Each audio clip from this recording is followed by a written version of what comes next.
질의를 계속하겠습니다. 다음은 존경하는 전용기 의원님 질의해 주시기 바랍니다. 네, 경기화성동의 전용기입니다. 그 출판기념회를 야인 시절에는 한 번도 하신 적이 없으십니까? 제가 지금 생각을 해보고 있는데요. 그 통상의 다른 정치인들도 야인 시절에 많이 하지 않나요? 저는 왜냐하면 정치를 다시 하거나 정치를 복귀하겠다 하는 계획을 갖고 쭉 살아오지 않았고 굉장히 그 전망도 불투명한 18년을 보내다가 저로서도 기적처럼 이렇게 다시 돌아온 케이스여서 그랬던 것 같고 출판 기념회가 있었던 것 같기도 네? 합니다. 예, 알겠습니다. 그 작은 뭐 규모의 출판 기념회 했던 야인 것 시절에는 같습니다. 안 했고 국회의원이 되니까 음성적인 수입원을 위해서 출판 기념회를 했다라고 주장하시니까 저는 황당해서 질문을 안 할 수가 없었습니다. 사실 이 출판 기념회가 국회의원의 음성적 수입원이라고 아주 악질적인 문제라고 존경하는 주진 의원께서 주장을 하고 계시지만 정치 신인의 그러니까 야인의 정치적 출정식 자신의 홍보 수단이 될 수도 있는 부분입니다. 원외 인사들은 지금 국회의원님들처럼 후원금도 못 받아요. 그럼 그 정치 자금은 어디서 받아야 됩니까? 그 권력을 가지고 계신 국회의원들께서 원외위원장들, 원외 인사들 합법적인 정치 자금 수입 그 모금을 못 하도록 막고 있지 않습니까?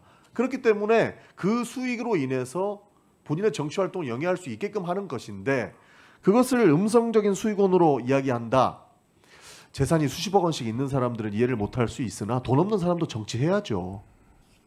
그래야 세상이 바뀌지 않겠습니까? 그리고 조의금으로 시비 거는 거는 저는 굉장히 황당합니다. 그러니까 당신이 권력이 있기 때문에 그 많은 사람들이 와서 그 많은 돈을 냈을 것이다 라고 주장하는 건데 가족이 돌아가셨을 때 위로금 성격으로 주는 돈입니다. 그리고 현금의 융통이 있었다라고 지속적으로 주장을 하는데 후보자께서는 본인의 책임, 과거에 문제 있었던 거 인정하시고 그 사회적 책임을 다하기 위해서 가족이 상을 당하셔서 그 돈을 가지고도 추징금을 납부하셨어요. 그 가슴 아픈 돈으로도 추징금을 납부할 만큼 사회적 책임을 다했으면 안 하던 사람들이 그 금액으로 자신의 책임을 다해서 추징금 납부하는 것을 현금의 융통이라고 당신 문제 있다고 얘기할 수 있습니까? 저는 그 부분에서 굉장히 유감이라는 말씀을 안 드릴 수가 없는 겁니다. 그래서 정치 시스템을 바꿔야 되는 것이지 검은봉투법이라고 해가지고 이것을 폄훼하고 정치의 출발선 자체 원외 인사들한테는 굉장히 악재가 될 수 있어요. 이런 막는 방법은 바람직하지 않다는 말씀 드리겠습니다. 저는 국민의힘에서 제기한 이른바 6억의 출처 이거 명쾌하게 해결 다 됐다고 생각합니다. 조금 전에 연도 이야기하면서 이 금액이 어디 있었고 다 말씀드렸잖아요. 빙부상 조의금으로 돈 냈고 출판기념회 있는 해에 더 많은 추징금 냈고 그거 부족한 부분들은 본인의 세비의 절반 이상을 털어서 추징금 냈습니다. 그것은 도망치지 않고 사회적 책임을 다하겠다라고 하는 후보자의 철학이 들어가 있었던 거라고 보는 거고 뭐 교회 현금 왜 이렇게 돈 많이 냈냐 하는데 그 돈을 낼 수 있게끔 도와주신 것도 하나님이라고 하는 본인의 종교적 철학 때문에 돈 낸 겁니다. 그것까지 비판하실 수 있나? 그렇게 본인의 세비로 생활이 안 되니까 배우자는 후보자한테 말도 못하고 친정에다가 생활비 좀 달라고 이야기를 했나 봅니다. 그렇게 아등바등 살아왔는데 그런 내용들 다 그런 현실들 다 빼고 후보자는 문제가 있어야 되는데 하면서 계속 현금 융통이 있었잖아요. 문제 있잖아요. 라고 이야기하니까 저는 이 청문회가 도대체 인대용 기후제 이상의 무언가를 만들기 위해서 하고 있는 건가 이해할 수가 없는 겁니다. 그래서 명쾌하게 해결됐으니까 제발 이 문제는 더 이상 흠집 내경으로 되지 않았으면 좋겠다.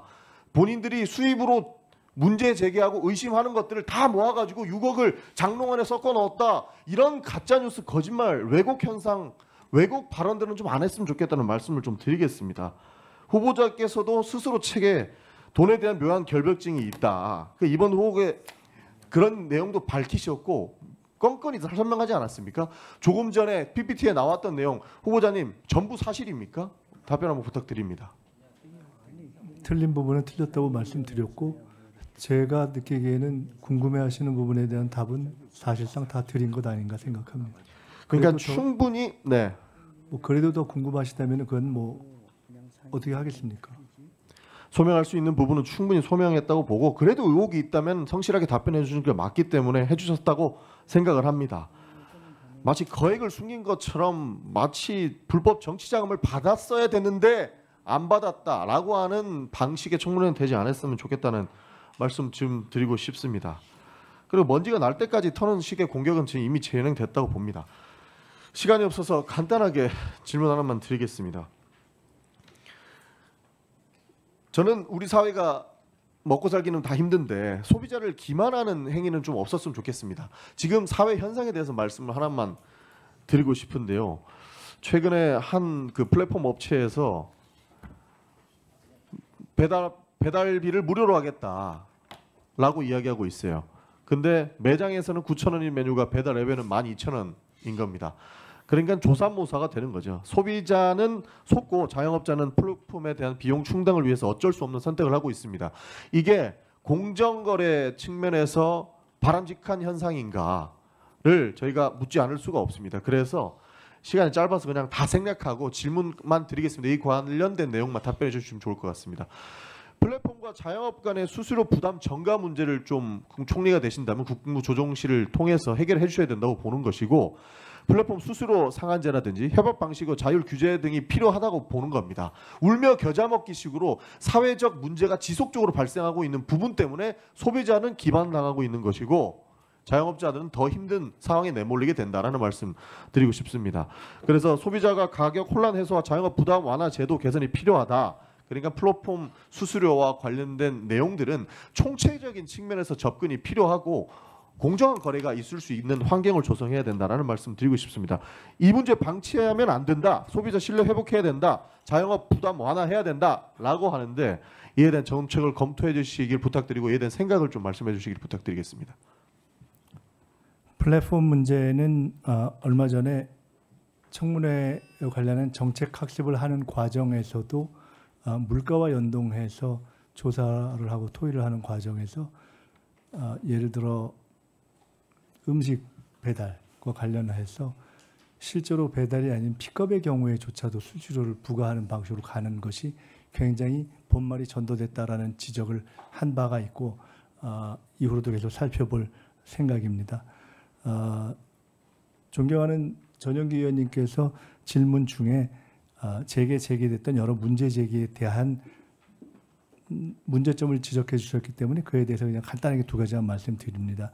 비록 제 문제를 거론하는 과정에서 청문회에서 논의가 됐지만 정책을 하는 국회의원의 한 사람으로서 이런 일이 있다고 해서 일반 국민 모두에게 적용될 수 있는 영향을 미칠 수 있는 축의금과 조의금 전체를 문제 삼거나 또는 신고하는 방법을 섣부르게 제기하거나 또는 정치에 있어서의 신인들의 활동을 제약하거나 또는 헌법적 제약으로 비춰질 수 있는 출판 기념회 그 자체를 액수의 투명화라는 접근법을 취하지 않고 전체를 죄악시하는 접근법은 저는 개인적으로 적절치 않다고 봅니다. 끝으로 제가 저의 진실성을 입증하는 데 있어서 공정하게 만약에 다루어진다면 제게 문제를 제기하는 분들의 경우에도 적어도 이미 아닌 것이 명료하게 된 6억을 쟁여놓고 현금으로 썼다라는 방식으로 문제를 제기해 왔던 것에 대해서는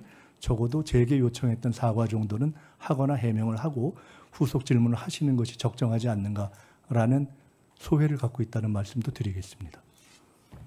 네, 전영기 의원님 수고하셨습니다. 다음은 존경하는 김현 의원님 질의해 주시기 바랍니다.